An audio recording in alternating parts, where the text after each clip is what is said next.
Da, da, da! It's episode 203. It's Rays Day 2005, where you will learn about Robbie Alomar Jr., the Australian Baseball League, Rocco Baldelli, and a 67-win season.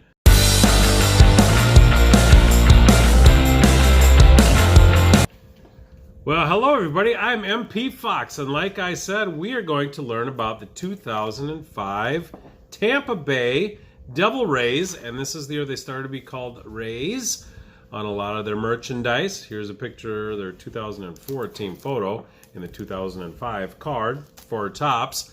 Yes, this was their 8th season here in Tampa Bay. How exciting. The 8th year. And once again, they finished last. Yep, these guys finished last. And their manager that year was Lou Piniella. He is a gentleman that is from here. As you see the cards there, they had the white borders, gold lettering up there, names along the side that you can't read, the year and the team, and it says Topps. But Lou Piniella, this would be his last year as manager, and as you can see there, it's really cold because I guess you get really cold when you only win 67 games. But this year there were some key moves in the off-season. The Rays did sign in October Midray Cummings. Well, actually, Midray Cummings was released. He wasn't signed in October. We brought him over, I believe it was from the Pirates the year before, or 2 years before, and we thought he was going to do great things, and he only had a total of 15 hits with the Rays while he spent time here. In January, we signed Alex Gonzalez as a free agent. He was going to help shore up our infield. And in February, we signed, yes, pitching great for the Pittsburgh Pirates, Denny Nagel. And he pitched a total of 0 innings. Yes. And we also had another huge signing. In January, we signed superstar catcher Charles Johnson. We were going to make a run with Nagel and Johnson. Well, Charles Johnson did play 19 games, and then he was finally released in June. I guess he only had a batting average of 196 or thereabouts. So he was released, so big couple whas on that. And needless to say, he was our highest salary that year at $9 million for the year. Yep, paid him $9 million to get his big paltry 19 games in. But let's go to the people that did actually play for the Rays that year. And the starting pitcher in opening day was Dewan Brazelton. Yep, he was the opening day starter. And in 2005, he compiled a 1-8 record. You'd think your starting pitcher would be the ace. He went 1-8, and he had a 7.61 ERA or something crazy like that. At the end of the season, he was traded to the San Diego Padres. Our starting catcher, who was actually a solid catcher for many years, well, for a few years here anyway, was Toby Hall. He was here, but eventually in 2006, the year after this, he was traded to the Los Angeles Dodgers. Remember that. There's a trend coming up. Toby Hall traded to the Los Angeles Dodgers. Yes. And now still to this day, you can see him at the Trop on occasion walking around. He's a big old guy. He does, I believe, still have a charity golf tournament here. But Toby Hall is definitely Tampa Bay Ray material to me. Our first baseman that year is Travis Lee. We signed him as a free agent in 2005. This was actually his second stint with the Rays. We signed him once. He left, went to the Yankees. We signed him again. He had his best years behind him the first time we signed him, but he was at least a solid player over there, nothing stellar. Our second baseman, on the other hand, Nick Green. He was the most used second baseman for the Rays in 2005. See if we can get this nice little action shot of him. There's an awful lot of glare coming off the light there. But he was our most used second baseman. But he was, we got him as a fill-in from the Braves, and we ended up selling him to the New York Yankees. He did have a 10-year career in the majors, and he, didn't do too much for us. Our shortstop, on the other hand, was super solid. He was probably one of our two players you could consider a star in 2006, and that is shortstop Julio Lugo. He actually was one of the best Rays for the almost 4 years that he played here. And in 2005, he did have 182 hits. He was a true Devil Ray fashion, though. We traded him away in the next season to the Los Angeles Dodgers. See a trend? Los Angeles Dodgers. Over at third base, the player we brought in to help shore up the infield was Mr. Alex Gonzalez. He did have his best years in Toronto, however, as a Blue Jay.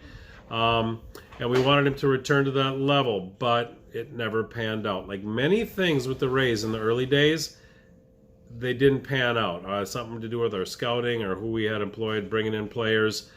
Denny Nagel, Charles Johnson, didn't pan out. But he, joined a very bad team, and he didn't help. Our other superstar that we had, none other than left fielder Carl Crawford. He is actually our first bona fide star. We did have some people that were stars, quotation marks, at the very end of their career when we started this franchise. But he was our first homegrown, bring it up, bona fide star. And he did not disappoint this year. He had almost 200 hits. He played stellar defense. He was fast. He was speedy. He was all around a great player. And what made him even better for the Rays, it didn't even cost him $400,000 per year. Weigh that out against Charles Johnson, $9,370,000. Bigger bang for your buck, we're talking Carl Crawford. Our starting center fielder was Damon Hollins. However, he didn't have a card that year. That shows you how much he was in the plans for the Rays. Our right fielder, who played third base, also first base in his tenure here, was Aubrey Huff. This was his last full season with the Rays, and he was always solid with the bat. You could always depend on him, and he was kind of crabby, but that's something else. He did etch out a really nice career with the O's and with the Giants. He also played for the Astros for part of a year because part of the Ben Zobrist deal that brought Zobrist here, we gave up Aubrey Huff. So I think in the long run that was a great trade. And he also played one season or part of a season with the Detroit Tigers. So that's it for our most used players per position in 2005. The ace of our staff was Mr. Scott Kazmir. This was his full rookie season. He did have a solid career in the majors. And again, he was considered the ace. And after Brazelton farted out, he did go 10-9. So he was above 500 on a team that had 67 victories. So he had a good year, and he actually was in the Rookie of the Year voting. I believe he placed 6th, 9th. 6th, 9th. Let's go with 9th. We'll look it up, but I think he took 9th. Another solid starter we had that was there every day and was consistent at least. He was 11-8, another over 500 pitcher. Was Mark Hendrickson, and he was a big presence on the mound. He was 6'9" at the time. He was huge. But he was traded the next year to the Los Angeles Dodgers. Again, imagine that. Another not everyday starter. Another man in the rotation was Doug Wechter. He was a homegrown St. Pete native. So he grew up and lived every little boy's dream and played for his hometown heroes, the Tampa Bay Rays. He did go 5-12 this year. And he had 2 more seasons after he left the Rays, one with the Marlins and one with the Royals, another great team. So that's it for the starters. Our closer that year was Danny Baez. He was Mr. Dependable. He did have 41 saves for the Rays. So 41 of the Rays' 67 victories, Danny's came in and saved. And I think he had 5 or 6 wins in there too. So we figured in almost all of the wins.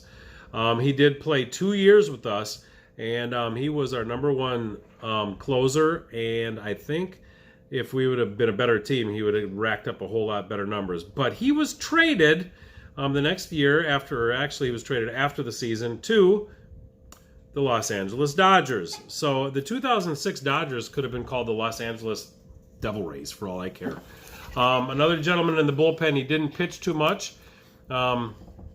Was Rob Bell. He was signed as a free agent in 2003, and he made it with us. And in 2005, He appeared in 8 games. He had a 1-1 record with a stellar knock-em-out 8.28 ERA. So you see these huge ERAs. No wonder the Rays only won 67 games. Another gentleman that is made it to a Topps baseball card is Mr. Elliott Johnson. He was signed by the Rays early on. He did not play for the Rays in 2005. He did play for Visalia in the minor leagues and also for Montgomery that year as he was making his way up into the majors. Didn't really pan out for this team here in Tampa Bay in the long run. Now, here's a card where the player looks extremely funny in the uniform. He was signed as a free agent, same time we signed Charles Johnson. Mr. Robbie Alomar Jr. He was signed in January. Look how he's getting the waistband a little pushed out there, and he retired in March. So one of two things. Either in March he wasn't in shape to play baseball anymore, or in March he realized how bad this team was, and he was not going to be any part of it. Anyway, he retired in March. But it does look kind of funny. Roberto Alomar. And it's kind of funny, too, because it's got a great career on the back. And then, yep, signed in January, retired in March.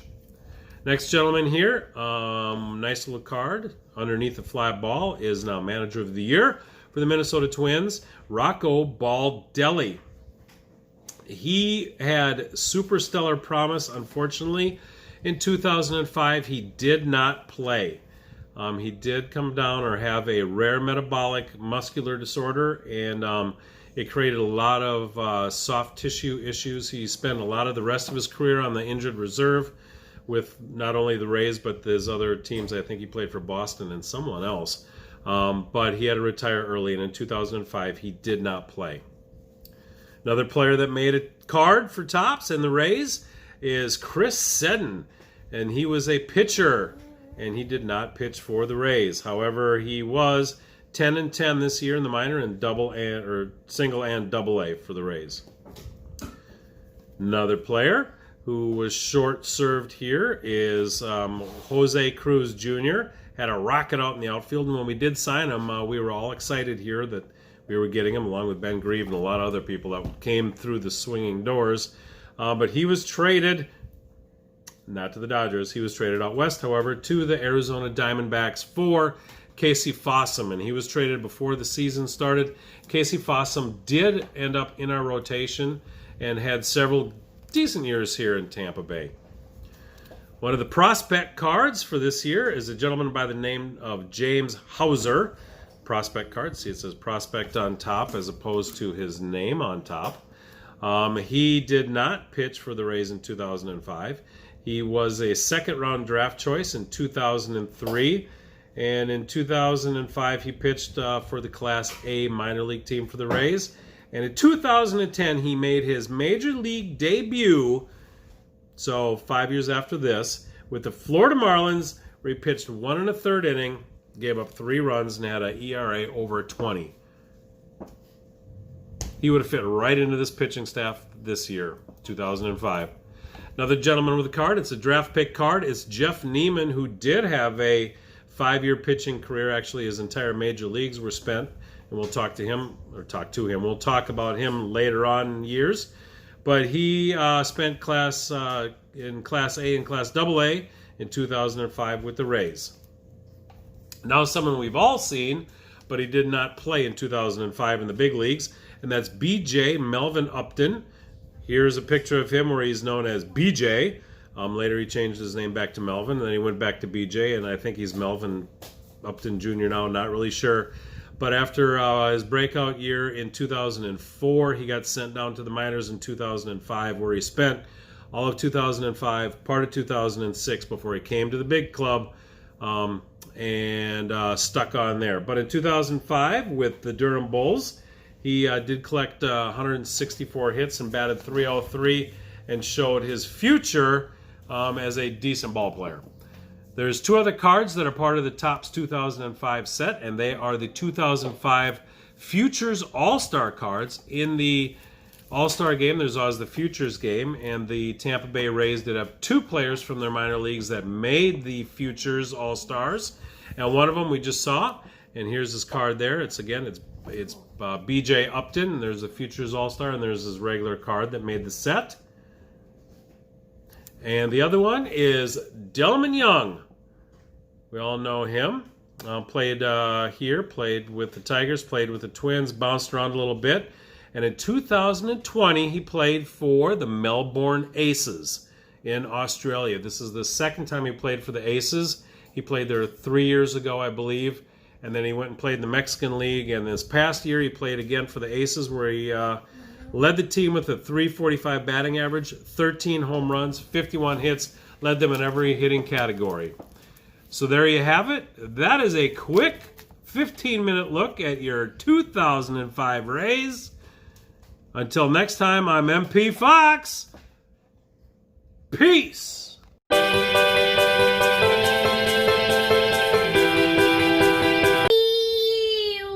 is up, YouTube? This is CM Fox. Not live. We don't need to go into that. Anyways, this one is a retro, but we do it all the time, and sometimes we mess it up very badly.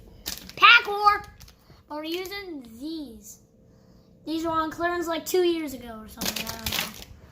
They're old, but if you liked Dad talking for 15 minutes, then smash like, subscribe, hit that bell, and I'll be back. Hey.